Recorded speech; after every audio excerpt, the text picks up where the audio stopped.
Hi, folks. I'm Jamie Hiles, I'm Lydia Judy. I'm Derek Lemaster. and this is Scream Bloody Movies, the podcast where we review a horror movie each week. We go over the horror news. And guys, I hope you guys had a lot of candy for Halloween, and I hope you guys enjoyed our review of H2O. This week, we are putting out our thumbs and hitching a ride with the Hitcher, and we have a lot to say about it. We do have a great show for you this week, and we have a lot to talk about with the Hitcher. But first, I wanted to get into a little bit of horror news. And guys, I have some cool stuff. I have a piece of news in here that's going to delight each of you, and then a couple pieces of horror news that's going to delight both of you. So let's start with this. I mean, you'll like this one too, Derek, but this is for you, Lydia. Werewolf is filming is underway for Robert Eggers' medieval werewolf movie, starring Willem Dafoe, Aaron Taylor Johnson, and Lily Rose Depp. So we talked about this. And, it being his next film, and it is actually on the way. It is going to release Christmas Day next year. You excited? I can't wait. Yeah. For sure, we're going to have another field trip. Definitely. There's not a better marriage of material and filmmaker than a werewolf movie and Robert Eggers, I don't feel like, that's pretty cool. That'll be exciting to see his take on a werewolf movie. Guys, tell me how cool this would be. Guillermo del Toro expresses interest in making his own Phantom of the Opera movie because his Frankenstein film is coming out, as we know, and he said he would make, if he did Phantom of the Opera, he would do it totally different. He said he has a couple ideas, but for now he's going into crime and stop motion films, or his next pieces after Frankenstein. How excellent would it be to see a Guillermo del Toro directed Phantom of the Opera movie? I think that would probably be my favorite thing. I would watch anything he does. Yeah. Obviously. But a Phantom of the Opera movie, it would be our favorite Phantom of the Opera movie. Yeah, absolutely. We've only reviewed one on the show so far, which is the Robert Englund one, which is a fun film. It's a fun flick. I think we gave it mid grades, right? 6, 5, 6, somewhere around there. It's a solid slasher, but Guillermo's would be at another level. It would take what Andrew Lloyd Webber did and the Joel Schumacher's version and make those pale in comparison. I can tell you. Yeah. And we haven't even touched the original version, the Lon Chaney, which we need to get to eventually, but that's going to be a tough watch for old Derek. What one not is only is it in black and white, but you have to read two of his biggest weaknesses. The silent version of a Phantom, Derek, is what we're talking about. Yeah, I don't do that. I don't do that at all. Well, we'll have to eventually. You'll have to. That's a no for me, dog. It got, just for the record, it got a 7, a 7.5, and a 5.5. Lydia, that 5.5 was you. Yeah. Which I'm Derek and I dug that shit. And I was like, it's a no for me, dog. No, you were like, meh, it's fine. Yeah. Derek and I were like, give me more of that fucking Robert Englund shit. Which, yeah, sure. And then these last two bits I saved for last because it's good news for each of you. Let's start with this one, Lydia. This is wild. Ty West is directing a Christmas Carol horror film called Ebenezer, A Christmas Carol, starring Johnny Depp. Yes, I just heard this news. I don't even know what to think. That's fucking wild. I think A Christmas Carol is probably my favorite story of all time, possibly. It's a good one. It's also a good proto horror story, Yeah. So I can see where the horror would come from. But Ty West, we love his work. Yeah. Starring Johnny Depp. It's a big Paramount picture. It's going to be released on November 13th, 2026. So next year, we're literally going to have November, we're going to have A Christmas Carol. Then December, we're going to have Werewolf. We're going to be at the theater pretty often, it seems like. How cool is this, Derek? Can you see it? Yeah, we see you thumbs up. I'm always down. Johnny hasn't done anything in a while, so yeah, it's good to see he's getting back in the game. Yeah, we've liked all the Ty West movies we've done. Mm-hmm. We've done Pearl, we've done X, and we've done House of the Devil, and we've enjoyed all three of those. House of the Devil fucking rules, by the way. That's crazy. I forgot he did that. How good that movie is. That Yeah, is such yeah. a cool movie.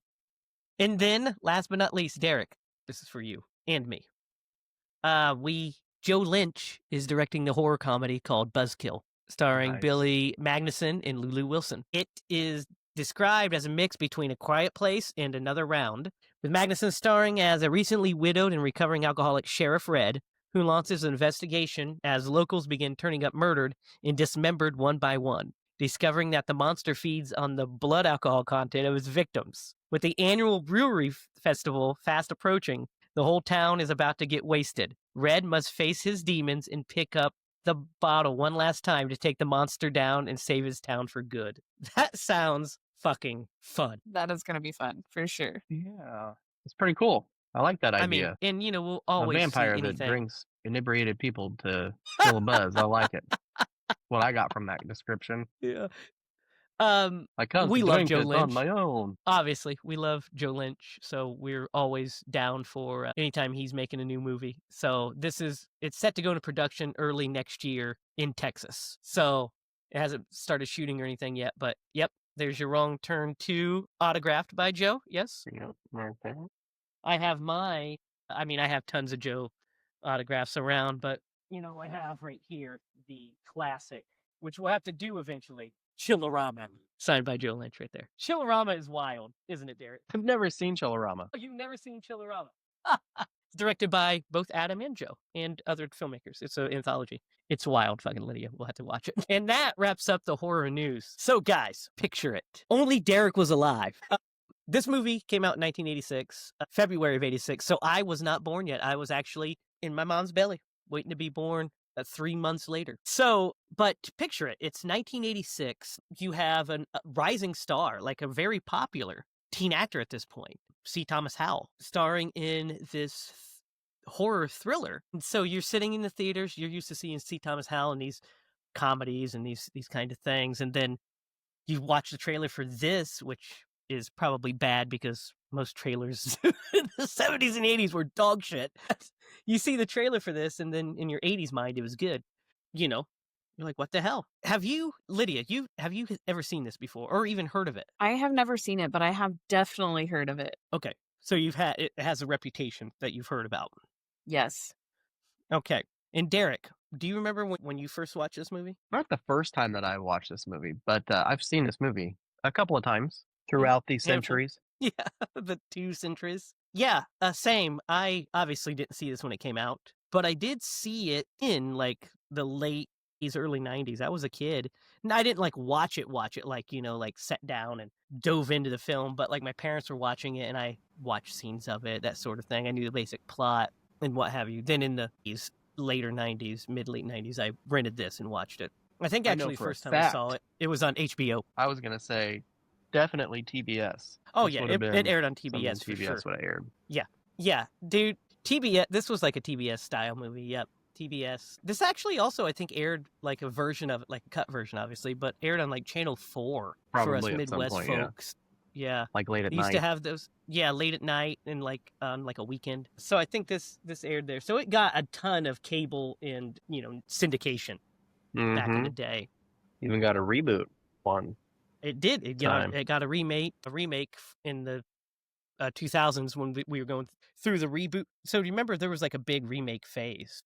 Which was actually an early iteration of this podcast. We're going to just talk about remakes. We Then were like, oh my gosh. yeah. And then we're like, well, that just limits us to just this handful of movies as opposed to just all horror movies. So we just opened it up to everything. But the first 2 episodes were Pet Sematary and then its horrible ass remake. So, and then I think after that we did The Fog. The Fog and its remake. And its horrible ass remake. Yep. And that's when a legend was born. Yes. The Great Yes. Tom Atkins, which we'll talk about, and I know exactly who's going to play. Guys, let's start with talking about, before we get into the nitty gritty, let's talk about just the setup, like the idea of the concept of the movie. Great concept for a film, right? Especially back then when people did Hitch more than, I don't know, people probably do now, but I mean, now you can there's other modes of transportation. And there's not as many desolate highways. Now it's more freeways. But what do you guys think of the concept of this movie? It's an extreme concept of, and you had heard Correct. that throughout, any your entire life. No, don't pick up hitchhikers. But this is definitely a movie that was made to scare you for sure. Yeah.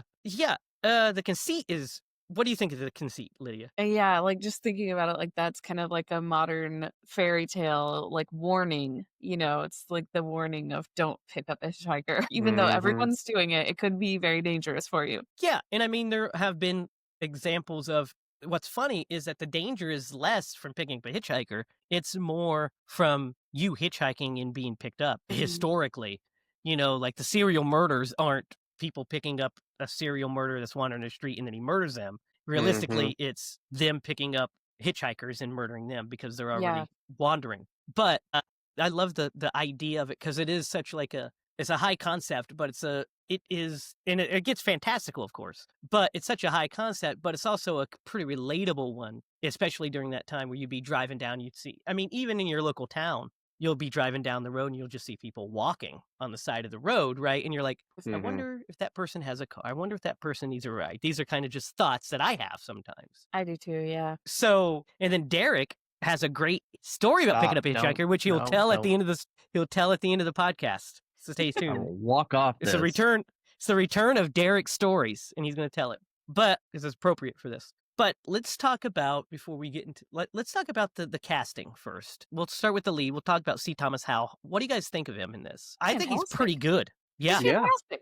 He did amazing. Yeah, I think he did a great job. Yeah, he's really good. He does really good at displaying the kind of fear as it keeps building, and then the disillusionment, and then the disbelief. And then just the other, the other defeat and madness that ends up overtaking this poor guy. Mm-hmm. But guys, Rutger Hauer as John Ryder is at another fucking level of good. So scary. He's so good. He's so good in everything he does.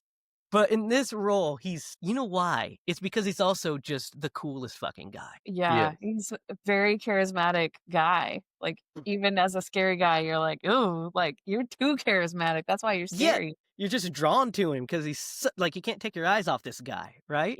Yeah. Did either one of you find yourself like creating a backstory for this character as the movie was going along? I mean, I was definitely curious. You never know. It's such a cool character too, because he's like just an, enigmatic nomad that's just like gets his jollies off on, hitching the road and murdering people. And there's no rhyme nor reason to it. He's just he's like a slasher villain. Mm-hmm. Yeah. Right out in the open, though. Right out in the open. And I'd say like as far as slasher villains, like he's one of the more terrifying one, because unlike the people who come back from the dead and who are like unstoppable machine, like he's a flesh and blood human being, interacts with Jim on a human level initially, kind of in a weird way, but like he's flesh and blood. Roughly. He's pushing buttons. Yeah. Oh, but he can blend into society. He can blend into society. He can walk into a restaurant like he does later in the film, and he can sit in the booth with his victim and taunt him face to face. Yeah. And like a fucking Jason Voorhees couldn't do that. No. So yeah, that is a really interesting. I also love like not only Rutger Hauer's performance, but I love the costume the design that they gave John Ryder, like just that long slicker and stuff. It cuts such a cool profile, especially when it's blowing in a desert wind. He looks kind of like a desperado. It's great stuff. Also, Jennifer Jason Leigh is in this in an early film performance as Nash, and she's always fantastic. I love Jennifer Jason Leigh, and she's fun in this. Her character is kind of pointless to a degree. It's there to up the tension and then to add the body count, but she's great in the scenes that she's in. I'm kind of split on her. The only problem I have with Nash's character is the only problem I have with this movie at all, like the real only thing is the contrivance of her being on the bus. Yeah. Just because I thought she just started her shift, which is just fucking leave. So that's like the only, like, as far as like plot contrivance I have. And I let it go because it's a movie. I'm like, okay, that's fine. But guys, let's talk about the look of this movie, the cinematography. What do you guys think? Really good, actually. Mm-hmm. Kind of surprisingly, but I liked a lot of shots in this. Yeah, I agree. I think it's the way it's lit, especially using that like those desert landscapes. I think this movie looks fantastic. I hadn't seen this movie in a good 15 years, probably. So I just knew what was in my head, and I had more recently seen the remake. Mm. And rewatching it this week, there's many times where I was like, wow, this is a gorgeous looking movie. I mean, because it's also shot on film, so Mhm. that always helps. And it's just like the crispness of it. It looks really fantastic. I was impressed with some of the shots. Yeah, me too, especially towards the end where you kind of get like the background just looks, so remote. Yeah. To get those, like, it's like a Western, turns into like a John Ford Western, right? Yeah, kind Those of big gives you this vistas. atmosphere of like you're alone out here. Yeah. Yeah. I love that. And then let's talk about what do you guys want to dive into? Do you want to talk about like some of these scenarios? Yeah, we can. Like, the What the first fuck time was that?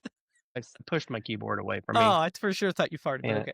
no, that was not a fart. And trust me, I would not deny You'd it. cop to it. You would cop I to it. would. Yeah, like, when he first picks up the Hitcher, he's just trying to be a good Samaritan. Like, it's Because it's raining raining. outside. Pouring This rain. guy is on the side of the road, and he He tells would him when he gets in the car, my mom told me not to do this, and then it's just like, from the get-go, he is giving off the vibes. Old John. Yeah.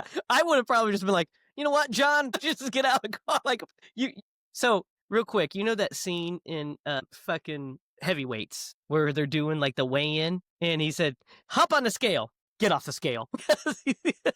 That's what it would have been like for me. Hop on in, get the fuck out. No, Yeah. you're right though. Like, just that initially, just the bad vibes. Even before that, I really liked the credit sequence to this, the Mhm. opening credits, because it really sets like a tone in him trying to stay awake and like, I've been there, you know what I Yeah. mean? Where you're driving late at Mhm. night, and both of you guys were delivery drivers at different points. So you probably have experienced this too, I've you experienced know? it many times. Yeah, I fell And asleep at the wheel one time. yeah, Legitimately. dangerous stuff. Yeah. Went right in between two trees, slid sideways, and took a fence out. I'm pretty sure that's when I hopped realities. And ended up in a shitty one? That was a terrible idea. Yeah. I'm pretty sure that's where my the paradox started. Oh my gosh. But that's a true story I did. I went to visit my grandma, and on the way back, I'd worked the night shift, and the sun was beaming down. It's like 11 a.m., and I'm just like, oh, this is so cozy. Yeah, That's what it is. sometimes It's you the just get too coziness. cozy. Yeah. The weather I maybe remember. just right, and you're just like, "Oh." I'm sorry we're off topic, but I remember like Mm. waking up and like going off the yard through this person's yard. I just kept saying, because I was in my mom's car. I was like, "Sorry, mom. I'm sorry, mom. I'm sorry, mom." And yep. Anyway, still here, so thank goodness. We can get back to the movie. So this movie. Yeah. No, but those vibes, you guys are right. The coziness, like, of trying to stay awake. And as I was watching it, I was feeling that, you know what I mean? Yeah. I was like, "Oh, yeah, like, I know," and then you kind of feel yourself saying, "Oh, man." There's nothing better than, obviously not in the car, but, like, watching something or something, and you just feel that drowsiness overtake you and stuff, and it's, like, so hard. It's almost like, it's hard to resist it because it's trying to seduce you, which is kind of this movie to a degree, He's like, "Oh, I'm gonna do this. I'm going to do this thing that I shouldn't do, but, against my better judgment, I'm going to be the nice guy and pick this up," and then he gets drug into this fucking madness. Because what's interesting is that he does kick him out. It's not like he just is like, "Okay, we'll just go out this whole way." I mean, he waits a little long. He does, he tries to get him out, but he Yeah. says, "No, I'm just gonna sit here." I would have been like, "You're not." Get the fuck out of my car. But, he might murder me because he has a knife and he's crazy. But the scene where he freaking puts that knife up to his balls is wild. Yeah. So that's when you start really getting upset, and you're like you're trying to formulate, okay, what would I do in this scenario? How would I get out of it? Because I was like, just jump out. Yeah, yeah. And you're also thinking, like, just fucking push him out, which he does. Yeah. Which he does. He does the thing. And then if this was a short story, that would be the end of it pretty much. And then, terrifyingly enough, he just sees him in the car with another person. By the way, let's talk about this. Who the fuck picks up a hitchhiker with their kids in the car, then lets him sit in the back seat with the kids and, like, hold him on his lap and shit? He kissed one of the kids at one point. What kind of awful parents are this? I'm sure that they're busy like looking at this guy trying to get their attention. Maybe they don't notice him like hugging on that little girl and giving her a kiss on the forehead. But no, yeah. I mean, at first it seems all innocent. By the way, my wife would never let me do this, and I wouldn't with the kids in the car. But yeah, it's wild. Yeah, wow. And then we don't Times. see their deaths, but obviously it occurs because Jim sees it and pukes. But just the concept of like that, he's like the Terminator. He's like hyper fixated on him at that point. Like he is now the target. It's not just randoms now. Now he's goes after Jim and starts, framing him for stuff. And he's getting blamed for these murders. And like it just keeps escalating. I think the scene in the gas station is pretty good where he goes in to use the phone. I think it's really like spooky, right? Like just tension filled because you're like, dude, he's definitely in there somewhere. Like this is not good. And then the truck blows through. We get a little bit of action. And then when he meets Nash, what do you guys think of that scene? What do you think of the Nash as a character in when he meets her? What do you guys think of this whole bit? It's interesting. It was very nice of her to fix him a free meal, which back in those times was like $3. Just let that sink in. But he's cleaning up. It'd been a long enough time. I fully expected as she was making that food that he would come out and she had just served John. Honestly, that's what I thought was going to happen. I thought that too. And maybe That that was what was the gonna purpose happen? of it. I thought That John was Go going to ahead, be Lydia. sitting at the counter and she was making the food for him. Yeah, no, I thought Yeah. so too. Yeah. Whose finger was that, by the way? Yeah, I It don't must have been know. someone It from had to that be one of the car. family members from the car, maybe. Had to be, right? Had to Yeah. be. Because I was so in confused his by pocket that. as a souvenir from someone. Yeah, and then we get after the police take him and, he's arrested and all that good stuff. Like, what's interesting is he's, like, instead of like the trope of, you're quit lying to me, son, blah, blah. Instead, the cops they interrogate him. And then as soon as he leaves the room, the one cop's like, this kid's not a killer. This is not our guy. We need to figure out who he is because somehow he's connected here. But this kid's not a killer and you know it, So it's like they're already on to something. Then the police station massacre happens where Ryder goes in and kills all of them. We don't see it. We see the aftermath. You And see a dog go in yeah, and start start licking. munching on something. Yeah, munching on a dude. That dead sheriff. Hmm. What'd you think of this, Lydia?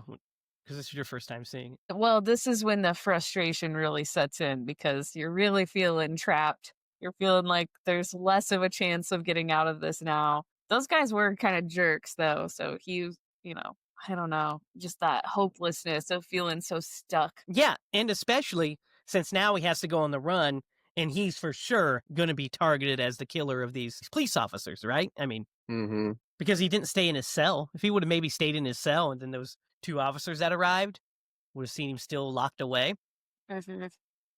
But yeah, so he gets, he's on the run. He takes a gun, doesn't check it, which comes back. That scene where he's at the diner and Ryder shows up. What do you guys think of that face to face with him between them? It's really good. They played it really well because he's got such confidence that he now can protect himself. And Ryder looks down at the gun, and then you're just like, oh, he's definitely playing him.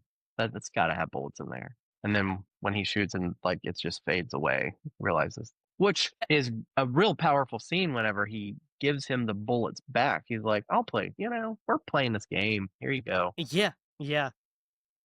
It's great, And right? the pennies in the eyes. Pennies on the eyes. Ugh. This movie has some like weird vibes to it in some places. Mhm. Like at some point, you kind of feel like John is like a mythological entity. Yes. The way he appears, like a in and out legend. of Yeah. things. Yeah. It's almost like yeah. What'd you exactly think what of I that said. scene, Lydia? I thought it was good. I thought it was scary. I can't tell you enough how frustrated I was with this movie of him just always being there. Like, how is he always there? Like, he always catches up to you. He always finds you. He's always in the right spot at the perfect time. It's just, it's exhausting when you're like, because I don't experience this often where like the slasher is actually scaring me and I'm not rooting for him for once. I mean, was she like, never picks anybody up.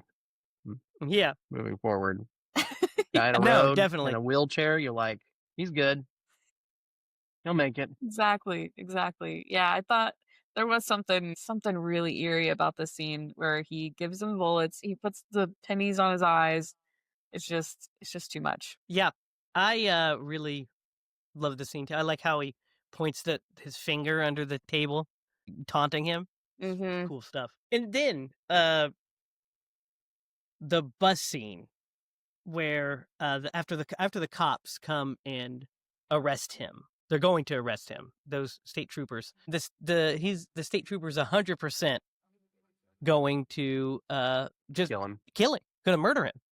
Yeah. So, wipe that off my sleeve so that way he had a reason to shoot him. And Nash sees this and basically intervenes and says, can't believe you're going to do what you were going to do. He's like, we're going to go and we're going to turn ourselves into the sheriff, Mm-hmm. thinking she's safer with the sheriff and the captain.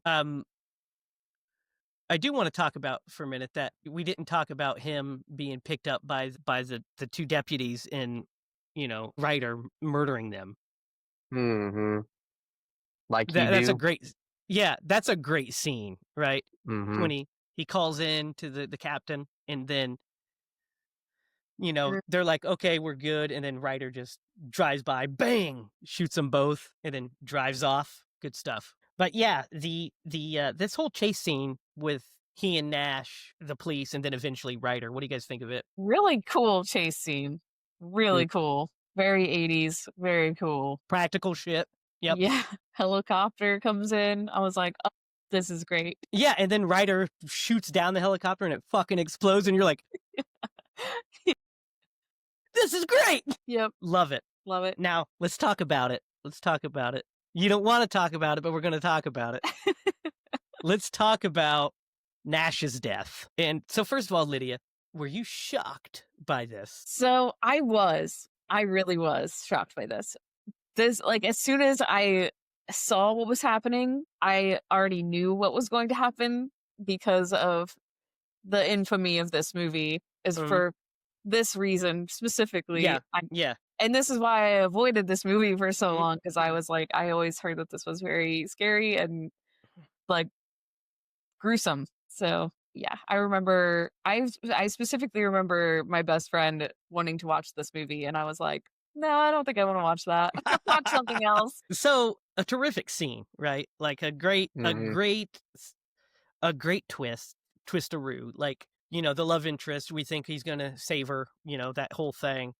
And we don't know we think that he's kidnapping her. And then in, most movies, he would have kidnapped the girl. Jim would have had to go and save her and either fail or most likely succeed in saving her and defeat the villain. But in this, no, Ryder decides he's going out with a blaze of glory and has tied her between two semis. And she's stretched between two semis and he's got the air brakes on. The relief is that since the police are there, is that they don't suspect Jim for all these murders anymore. They know he's not the murderer. And in some films, that would still be an angle, but they're like, no, we've resolved this because there's obviously this maniac here holding this girl, and they can't shoot him because if they do, he'll let off the brake and she'll die. So he's threatening, he says he wants to talk to Jim, and he, basically wants Jim to kill him, is what he's saying. He's playing his bluff to kill him. What are you thinking, guys? What do you think of this scene? I hated it so much. Truly, truly awful, devastating, horrible, very scary. What about you, Derek? Yeah, we as the audience, we know how this is going to turn out, right? Probably should have killed him at that point, would have cut the movie a little short, but is there no other way they couldn't get her off of there? Could they not try to pull up a semi to block him so he can't move forward? I don't know, but it's super intense, and there's a lot at stake. Obviously, he has really grown attached to her, and yeah, it's pretty intense. Yeah, and she's an innocent. She just is along for this ride because she just helped him out. And then also it's disturbing, I need to point out, when she's laying in bed and he's laying beside her and starts nuzzling her and stuff. That's fucked up too. And then, when he just pops off that brakes and we just cut. It's such an effective cut because we just cut straight to the flashlight in Jim's eye, almost trying to wash it out of what he just saw. You know what I mean? And what we just witnessed. It's a pretty effective cut to find out that Ryder was arrested and now this is it. now he's in custody. Everything should be all well and good, and it's not. What do you guys think of this ending? The whole ending? Yeah, like all from the police interrogation. Well, what do you think of? Yeah, like just Jim deciding to go back, and then the actual ending. You know, I mean, at that point, I feel like he needs He to make knows. sure, like Laurie Strode at the end of the last movie, like she has to see it through. He has to see this through because he knows he's a slippery son of a bee, and Like so he knows there's nothing that's going to be able to hold him. Like he's going to get out. He's going to I mean, and hurt he's more right. people. And he is right. Yeah, and not only is he gonna just come for Jim again, but even if he doesn't, even if he never tracks Jim down again, he's gonna just continue to go on and kill more people. So he decides to put his foot in the ground and say, "Look, by the way, you see that's Jeffrey DeMunn as the captain there, and who's great in this movie too. It's a small role, but I think he's really super effective in it because he's immediately likable. Yeah. Because he's sympathetic to Jim's plight and trustworthy." And, he's telling him, hey, you're going to get yourself killed. And he's like, look, I'm sorry, sir, but I've got to do this. And kicks him out of the car. And, what do you guys think of this actual ending? Like, Ryder wrecking the entire police cruiser and then jumping onto Jim's car and all that. So I think it's a pretty spectacular final act, right? 100%, yeah. It might be a little over the top, but hey, this is the movie business. That's what it's all about. But no, I mean, it's great. I wouldn't change anything about it. I think it played really well. What do you think, Lydia? I've got a train right now, so if you guys want to talk about it. So I agree, Derek. I think it's... No, I thought of a terrible, like, kind of funny joke, but I decided... What was it? Go ahead. I was going to say, I pulled a train one. We'll cut that. That's a disturbing thought, Derek. Well, you and the fairy dragon? That's a negative, man. That's a negative. Negatore. All right. Is that train still there, Lydia? I think it's going away. All right. Yeah, this ending is pretty good. It's pretty satisfying ending, I'll say, for how much we've just put up with from this guy. You get this like face off of these two, and now they both have the same look in their eye of nothing to lose, basically. Right. Like just animals at this point, just like one of us is not going to make it out of this. However it's going to go down, it's going to go down. And I love it. Yeah. It's great. I love when he jumped through the window, I was just like, what the hell? I did not expect that. This guy's nuts. Yeah, I did not expect that. And then he drops the gun and you're just like, can you just freaking pull your shit together for a minute? You just wanted Ryder dead so much at this point, didn't you, Lydia? Yes, I really did. I was so frustrated by him. And then, yeah, I love it too. I love the actual ending when he, it's so great because he's laying on the ground after he gets thrown out of the car. And, you think after he runs him over and you're just like, okay, it's done finally. And I mean, we're not because we're horror movie aficionados. So we're like, oh, he's definitely going to get up for one last scare. But he doesn't do the normal, blah. He stands up and he throws the chains to get his attention. Like, I'm still here. Yeah. And then, so Jim's like, oh, you're not going to be. It just pumps him full of shotgun buckshot, like wrecks him. Yep. And then we get, like you were talking about, Lydia, those isolated shots. We just get Jim alone on like the horizon of this desert, reflecting upon what his life has happened, what his life's become in the last 2 days. From yuppie city boy driving across the desert to, in a stowaway or in whatever they call it, drive-away car to, a hardened survivor of trauma. Great ending, right? Great final shot. So do you guys want to hear the backstory I created for John? All right. I'm really excited to hear this. From the get-go, as soon as he gets in the car, he sneezes. And I'm like, I get it. He's terminally ill. And what better way to cope with that than to go on a murder spree or make somebody who is unassuming appreciate their life? So now we know where the guys from Saw came up with their stuff. So really, he did him a favor if you think about it. So that's your because of the sneeze, that was your backstory? Yeah, immediately I picked up on it. That had to be the reason why. Not because it was raining? And cold in the mountain desert. What does the rain have to do with it? Maybe he had allergies. I guess that could be, but I don't think so. My backstory is that he and his brothers were working really hard. And then this woman came and she just took over the entire place. So he left his brothers. He said goodbye to Bashful. He said goodbye to Grumpy. He said goodbye to Doc. and he went out on his own, and he decided to start murdering people. And that's how Sneezy became John Ryder. I was like, how are you connecting this to fucking Snow White? Oh Okay. my gosh. Lydia, and you want that to throw your is- hat into this ring? I don't know. I feel like I was kind of like wondering about his backstory. I didn't really I think settle on anything because of any sneezes or anything like that. Yeah. But I think he's an unknowable. Like, I think he's an enigma of a, like, I like not knowing where he's from or who he is. Yeah. He's just the unknown evil. And I also like that he's kind of vaguely supernatural because he's like extra tough. It's that kind of unknown is really cool. I was thinking he was very shape-like. Yes, with just Very- personality and like, and what just have you. But like yes, a more human version of the shape where he just really like is or a Terminator. Yeah, a more a Terminator. human Terminator. Yeah, like a unstoppable force. Yeah. So guys, that is the Hitcher. How are we feeling? What do you think, Lydia? You want me to rate it? That's what we do on this show. Derek always rates it first. You're right, Derek. What are we thinking? You do rate it first. What am I? Go ahead. Second rate? All No, right, your first rate right now. This movie it's a classic. Now it might be what do they call those movies that are classics? classic? Yeah, there you go. That's what I was trying to say. And I would have known that on any other day except for this one. So regardless, this movie definitely has classic next to it. Really scary. I would imagine that for a lot of people, if they were to watch something like Halloween, maybe not Halloween, not the original, something like one of the later Freddy's or the later Jasons, like he is just such a more relatable person, John. Like I would imagine he probably scares a lot more people because he's so much more human in a lot of ways. And I think that adds to his character. It adds to the kind of the stakes because it could be you. Don't pick people up off the side of the road, I guess. But yeah, this movie's great. Great acting. I think it was set in the perfect location for what this movie was. Long, remote, desolate highways.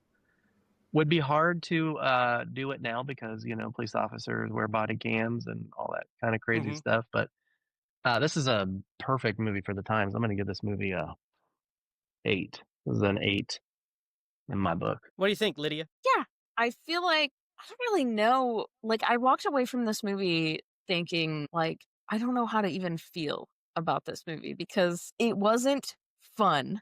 It was just devastating, I mean, the chase scene was pretty fun. The stakes just seemed pretty high. I don't know. It was very stressful. It was scary. It was just darn scary. I think I'll give it, I don't know why people don't talk about this movie more. So I think I'm going to give it a 7.5. Yeah, I like this movie a lot too, guys. I'm also going to give it an 8. It's really good. It's really good. It's suspenseful. It's claustrophobic at times. It's definitely stress-inducing. It keeps you on the edge of your seat. Has great performances by everybody. I don't think anybody gives a bad performance. I think Rutger Hauer is just so cool and so good. So yeah, I give it an 8 as well. I really enjoyed this movie. It's a good one. I'm glad we picked it. Now, guys, it's time for the hard part. We've got to Atkinize this movie. Who would Tom Atkins play? He'd have to be the cop. It'd Because be if hard. he were the main character, he would have Jim. whipped the shit out of John. Though, could you imagine a movie with Rutger Hauer and Tom Atkins? Yeah, that would be some good acting chops right there. That would be good shit. Actually, also, I think Tom Atkins could have killed the part of Ryder as well. He would have done great in that role. I think I he wouldn't would have. replace Rutger Hauer, but he would have fucking crushed that role too. Yeah. Yeah. Agreed. So we put him in as the I guess he'd have to be the captain because we couldn't replace. I mean, I would replace C. Thomas Howell with him if we could. I mean, C. Thomas Howell's great, does a great job in this movie, but I mean, Tom Atkins is Tom Atkins. We have seen Tom Atkins pick up a hitchhiker before. We have. Would he have tried to have sex with John? I mean, that road construction guy thought that's what was going on, so He 100% did. Yeah, he did. like, all right, you lovebirds, get out of here. Which was very progressive for the time. He like blows a kiss at him. What I'm confused by is that he sees this and is like, Does he think does he just think gay people jerk each other off while while stopping and talking to road construction workers? That's not a thing. People don't do that. That probably is what they thought, though. Yeah, back in the homophobic 80s. Yeah, probably Yeah. right. Wild. But that is the Hitcher. Derek, Mm-hmm. it's your turn to pick. What are we watching next week? He's as smooth as silk, folks. I know what you're thinking. You were looking at your screen right now, and you're like, wait a minute. Is that fucking Lando Calrissian on the screen? No. I was It's Derek yawning, and Lemaster. I did a perfect rep. Yeah, you should be in the Nixon administration with that cover up, Derek. It was so great.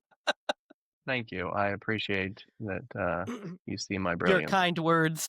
All right, guys. All right. We're going to travel in time back to 1997. And then we're going to go to outer space. We're going to do sci-fi. I don't know that I'll call it classic, but it's an interesting movie. We're going to do Event Horizon. It's a good one. Well, I've From never seen this movie. Good. Event Horizon. It has some great actors in it, too. Where's that streaming, Derek? Peacock with subscription. Pluto. Buy or rent on Amazon or Prime Video. Perfect. Good work. Also, no Fubu. I checked. No Fubo TV. Damn crying shame. All right, Derek, tell us about your hitchhiker story. I actually might have told the story before, but hey, Well, this is those the movie seasons we're doing. ago. Yeah, It fits perfectly here. You know, me and my joyful self and the good Samaritan that I am, I'm driving home from work. I work downtown Indy, and there's this lady, and she's walking. This is how gullible I am. She's walking down the cars, going like pointing to her wrist, like, what time is it? And I'm like, oh, lady, over here. I will tell you. And I'm like, oh, it's 5 o'clock. She goes, can you give me a ride? My uncle died, and I gotta get to his funeral and all this stuff. And I'm like, traffic is starting to build up behind me because the light was stopped, and I'm like, get in, go ahead, get in. So she gets in my car, and then from that point on, she's like, would you happen to have $50 for me to borrow? And I'm like, borrow?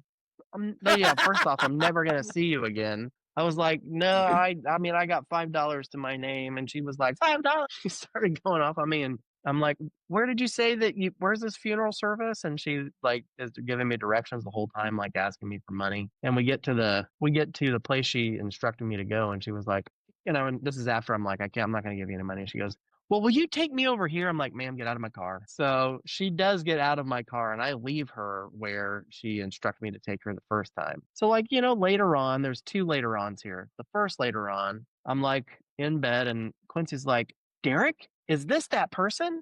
There was a news broadcast about this lady who was doing this bit and like harassing people. She was on the news for Indianapolis. The second later on, Jamie and I are filming one of the shorts, the prequel to the movie that we're making. And the person who we have as the killer, he's like, randomly telling us like the story. He told us the story about this lady that he picked up one time in Indy. And I'm like, wait a second.